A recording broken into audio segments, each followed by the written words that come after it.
पूरी दुनिया में चक्रवर्ती सम्राट अशोक की जयंती चैत्र शुक्ल अष्टमी के दिन मनाई जाती है। अखंड जम्बूद्वीप में सबसे महान शक्तिशाली और ताकतवर राजाओं में चक्रवर्ती सम्राट अशोक का नाम पहले स्थान पर आता है। चक्रवर्ती सम्राट का शासन न सिर्फ जम्बूद्वीप पर था, बल्कि विश्व के कई देशों में अशोक का शासन था। चक्रवर्ती सम्राट अशोक के शासनकाल में जुल्म और अत्याचार के लिए कोई जगह नहीं थी। उन्होंने सबको सब समान न्याय अधिकार बहाल किए थे। उनकी प्रजा बहुत खुश थी, क्योंकि चक्रवर्ती सम्राट अशोक पर तथागत बुद्ध की विचारधारा का प्रभाव था और वे सच्चे और प्रामाणिक बुद्ध अनुयायी थे। चक्रवर्ती सम्राट अशोक बोधिसत्व और अरहंत प्राप्ति के लिए सभी कसौटियों पर खरे उतरे थे। इतिहास में वे पहले राजा हैं जिन्होंने अपनी संतानों को धम्म को दान दिया था। सम्राट अशोक के सभी बेटी और बेटे उन्होंने अपने अंतिम समय तक बौद्ध धर्म के प्रचार और प्रसार के लिए काम किया। आज जो पूरी दुनिया में तथागत बुद्ध की विचारधारा फैली हुई दिखती है, वो चक्रवर्ती सम्राट अशोक की सबसे बड़ी देन है। इतने प्रतापी, शक्तिशाली और इतने प्रसिद्ध राजा के जन्म उत्सव को भारत में मनाया ही नहीं जाता। इसका क्या कारण है? क्यों एक चक्रवर्ती राजा को भुला दिया गया, जिनके नाम से भारत का गौरव स्थापित है?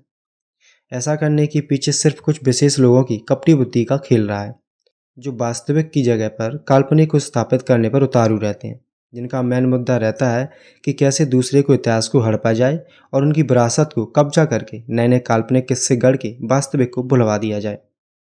चक्रवर्ती सम्राट अशोक की महानता इतनी महान थी कि उन्हें इतिहास से गायब करने, यानी उनका नामो निशान मिटाने और उनका अस्तित्व समाप्त करने के लिए इन गपोड़ी पौराणिक कथाकारों द्वारा सबसे ज़्यादा षड्यंत्र किए गए।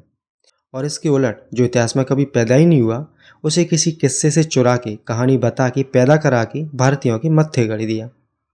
भारतीय कैलेंडर के अनुसार चैत्र महीने की नवमी को रामनवमी होती है, जो करीब करीब सभी भारतीय जानते हैं। लेकिन उसके एक दिन पहले, यानी चैत्र शुक्ल अष्टमी को इस देश के मालिक, भारत देश की महान धरोहर सम्राट अशोक की जन्मवर्षी होती है। पता नहीं सम्राट अशोक की जन्मवर्षी कितने लोग जानते हैं और कितने लोग मानते हैं, लेकिन रामनवमी सब लोग मनाते भी हैं और जानते भी हैं। लेकिन राम थे या नहीं थे ये कोई नहीं जानता, पर सम्राट अशोक थे ये सारी दुनिया जानती है। सम्राट अशोक के जन्म तारीख के सबूत कई पुरातन, जैसे सारनाथ, अजंता, एलोरा, नालंदा में मौजूद पाली भाषा में, लेकिन राम के जन्म के क्या सबूत हैं ये किसी को नहीं पता। साथ ही काल्पनिक रामायण, जो बौद्ध जातक कथाओं की नकल है, उसे प्रमाणिक मानते हैं, जो एक कोरी कप है, जिसे मैंने अपनी पहले की वीडियोस में कवर करके रखा है। यहाँ बताना टाइम ख़राब करना होगा, इसलिए इस वीडियो को देखने के बाद आप उस वीडियो को ज़रूर देखिएगा। लिंक मैं डिस्क्रिप्शन में डाल रहा हूँ। वैसे आपकी जानकारी के लिए बता दूँ कि सम्राट अशोक जयंती इस साल 16 अप्रैल 2024 को मनाई गई थी। काफ़ी लोग कन्फ्यूज होकर अलग अलग तारीख खोजने लगते हैं। आगे अगर कभी भूल हो जाए कि सम्राट अशोक की जयंती कब है, तो याद रखना चैत्र महीने में मनाई जाने वाली रामनवमी के ठीक एक दिन पहले अष्टमी को सम्राट अशोक की जयंती है। भारतीय इतिहास में इस दिन पूरे भारत में रथ यात्रा निकलती थी, जिसमें सम्राट अशोक और बीच में बुद्ध की मूर्ति रखी होती थी, जिसे फाहियान ने 5वीं सदी में अपनी आंखों से देखा और अपने नोट्स में भी लिख कर रखा। लेकिन एक बात पर सोच विचार करना चाहिए कि जिस 16 अप्रैल को सम्राट अशोक की जयंती है, उस सम्राट अशोक के राज्य की सीमा थी, राज्य की मुद्रा थी, राज्य का अभिलेख शिलालेख था, खुद का किला था। ये सारा प्रमाण आज देश में धरोहर के तौर पर पुरातात्विक विरासत के रूप में जाना जाता है। पर ब्राह्मणों के अनुसार राम भी तो राजा थे। फिर उनके राज्य की सीमा कहाँ तक थी? उनके राज्य की मुद्रा क्या थी? उनके राज्य का लिखित अभिलेख कहाँ मिला? उन्होंने राज्य की जनता के लिए क्या क्या काम किए? क्या कभी ऐसा सोचा है? इस पर कभी अपने मार्गदर्शक तथाकथित ब्राह्मणों से सवाल जवाब किए? नहीं किए होंगे, क्योंकि आप धर्म में अंधे हो चुके हैं। जब देश, इतिहास और धरोहर की बात आती है, तो हम सच्चाई से मुंह नहीं फेर सकते। और सच्चाई ये है कि पूरी दुनिया भारत को बुद्ध की भूमि मानती है, सम्राट अशोक को गणतंत्र व्यवस्था का जनक मानती है। सम्राट अशोक भारत देश की महान धरोहर है। सम्राट अशोक के नाम से हमारे देश की पहचान है। हमारे देश के राष्ट्र चिन्ह का नाम अशोक चक्र है। 4 सिंह वाली हमारी राजमुद्रा सम्राट अशोक की राजमुद्रा थी। भारत के राष्ट्रपति भवन को अशोक हॉल कहते हैं। इसका मतलब हमारे महामहिम राष्ट्रपति सम्राट अशोक के घर में रहते हैं। सत्यमेव जयते, जो सम्राट अशोक का राजमंत्र था, वो हमारा राष्ट्रवचन है। फिर अशोक जयंती को सार्वजनिक छुट्टी क्यों नहीं होती है, जैसे दूसरे बड़े महापुरुषों की होती है? सम्राट अशोक जयंती को राष्ट्र दिन क्यों नहीं घोषित किया गया?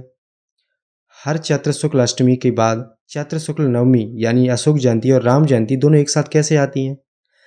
चक्रवर्ती सम्राट अशोक का जन्म उत्सव छुपाने के लिए ही इन पौराणिक कथाकारों ने जानबूझकर यानी राम जन्मोत्सव के तौर पर मनाना शुरू किया।